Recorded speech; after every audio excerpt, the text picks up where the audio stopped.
Entre la République démocratique du Congo et le Rwanda, le temps est à la réconciliation.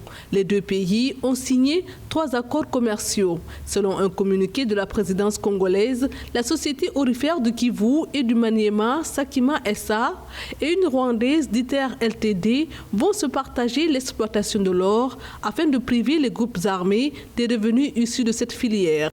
Il y aura complémentarité entre les deux sociétés qui vont donc contrôler la chaîne des valeurs à partir de l'extraction par les deux sociétés congolaises rwandaises. Les groupes armés qui tirent leurs revenus pour financer la guerre avec de l'or ne pourront plus se permettre d'exploiter ou de revendre auprès des acheteurs sur les marchés internationaux.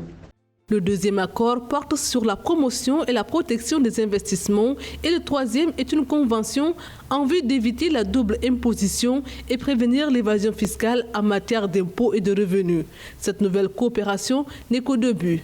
D'autres accords de partenariat ne vont pas tarder à se mettre en place, selon le président congolais Félix Tshisekedi. Je crois que les deux présidents ont finalement trouvé la plateforme qu'il faut pour être en mesure de se regarder droit dans les yeux et d'avoir honte du passé pour être en mesure de dire faisons les choses différemment pour des résultats durables. En ce qui concerne les deux pays, et particulièrement les hommes d'affaires des deux pays, il devient de plus en plus possible d'envisager de travailler ensemble pour créer de la richesse dans tous les secteurs, en commençant par le secteur minier qui intéresse beaucoup le Rwanda, le secteur agricole qui intéresse les deux parties, mais également le commerce extérieur, parce que je pense que lorsque vous êtes à Goma, vous êtes à 2000 km de Kinshasa, il est peut-être plus facile d'avoir la plateforme de Kigali plutôt que celle de Kinshasa.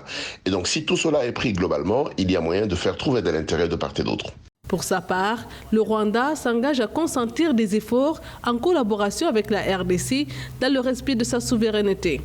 Pour rappel, les relations entre la RDC et le Rwanda ont toujours été difficiles.